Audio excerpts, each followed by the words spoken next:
everyone, this is Adam, and today we're going to be talking about the technician shortage in the US and why nobody wants to go into automotive technology.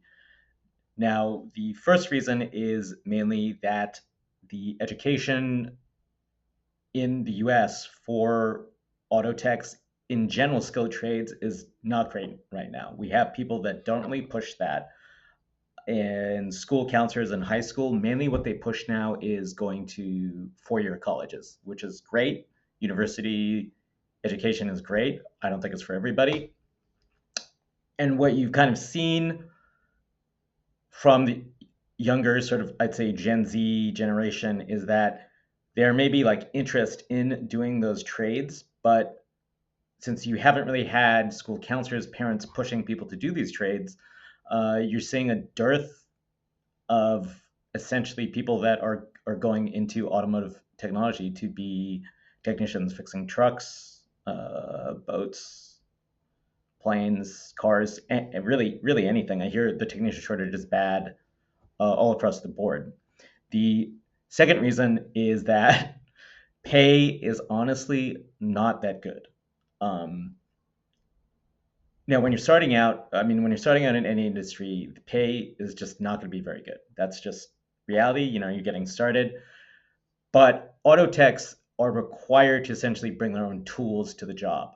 Now, I'd say you could probably get by with maybe around $2,000 to $5,000 worth of tools if you're just getting started as an auto tech. But if you're really getting into it and you are doing it for more than, say, 2 years, you probably want ten to $15,000 worth of tools. And honestly, start pay for a lot of these dealerships, it's maybe like 30 grand a year. So you kind of do the math on that. There are ways to get personal loans or tool loans from major tool companies that include Snap-on, Matco, Cornwell. You can get tool loans. I honestly don't recommend doing a tool loan. That's just plain bad idea. The so yeah, and when I was initially getting into it, that was something when I got out of diesel tech school, I really thought to myself, is it worth spending that amount of money on tools? And the answer is honestly no. If I had the spare money just sitting around, which most people don't, or you already come from a background of people that, like a family that, you build up tools over years. I've seen guys like that. That's great, but most people don't have that luxury. Now, the third reason I'm going to touch on, which probably a lot of people in the comments will agree with me, and I'd be interested to hear your opinions, is working conditions are terrible. Uh, for those that aren't aware of like how technicians get paid these days, they get paid on what's called a flat rate system. So flat rate system is essentially you get paid per job, not per hour. And how that works is, say, a brake job, say on my Toyota Camry, it takes 4 hours. It wouldn't take me to do it 4 hours, just hypothetically. Let's say it takes 4 hours. Now, 4 hours is the book time to do Toyota Camry brake job. So let's say you do that in an hour or 2 hours. You're still going to get paid for four. Now, the problem comes into, okay, there could be some issue with that car, and it could take you longer than, say, 4 hours. It could take you 6, 8 hours maybe. And then that's all time that you're not getting paid for. And a lot of techs that I know, they were tired of that system. Now, that's another reason where kind of being treated on the pay kind of terrible. But the other part of it is like most of these shop foremans, dealership owners, owners of these garages, they just have very high and mighty attitudes that most auto techs don't want to deal with. So most of the techs that I've talked with that have left or gone into different fields or maybe gone to like fleet mechanics, they're like, yeah, we're tired of dealing with owner BS, customer BS, and we just want to go in and fix stuff and leave, which is totally understandable. So, yeah, yeah. And then I think the fourth reason really is that I, I guess not sure how to put this lightly, but basically it's a thing of respect. Now, I think people that fix stuff are great and we need them in society, and I respect them and always thankful for them. But in general, auto technicians don't have a lot of respect, I think, in the wider society because there are a lot of scammy people out there. And I'm not saying that any of the techs that I know do these scams, but there are people out there that have these scams that they run.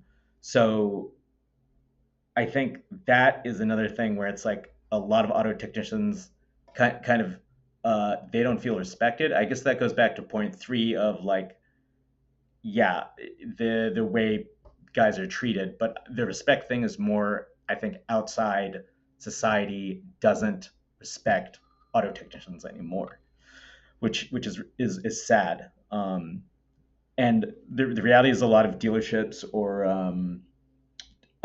small shops, they don't really have benefits. So you find that a lot of those guys that have those skills, they can actually go do other jobs pretty well. So you think like electricians, plumbers, other skilled trades. If you're an auto tech and you have experience with tools, you can go do, say, yeah, HVAC or something and get paid better, have better working hours, better working conditions. And this is a problem which I don't think is going to fix itself. Really, it's getting worse. The more people I talk with in the automotive industry, the more auto techs I talk with that are leaving to say go to fleet mechanics, and that, for those that don't know, what that means essentially like working for the post office fixing their vehicles or like UPS, right? These are huge, or Amazon.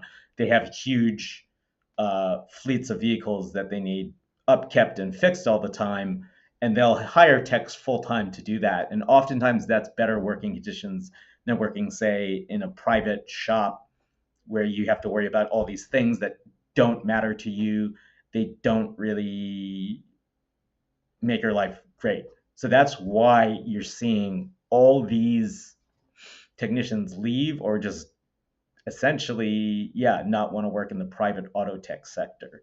Um, but yeah, those are all the points I wanted to touch on these days. Um, Currently, where I work, actually, there's a lot of like former techs that essentially just work in this parts warehouse, and it's interesting talking with them because all the things that I just mentioned are all things they brought us separately that I didn't even bring up in conversation. They were just like, yeah, the working conditions are great.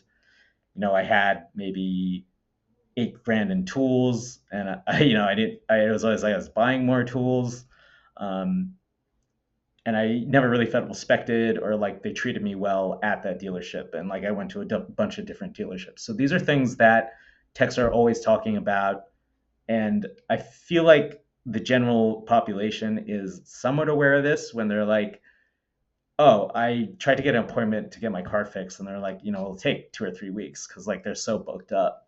I've heard of that at certain specialty shops, but I'd love to hear in the comments what, maybe if you're a just a regular driver that needs to get your car fixed, like have you seen that it's harder to get your car fixed because there's a technician shortage? If you're an auto tech, current auto tech, do you feel like you aren't respected? What are the conditions out there in the area that you're working with? I'd love to see you guys. And yeah, if you guys could like this video and subscribe, that would be great. I'm trying to get to at least 2,500 subscribers before the end of the year. So if we could reach that goal, that would be totally awesome on this channel. Anyway, hope to see you next time.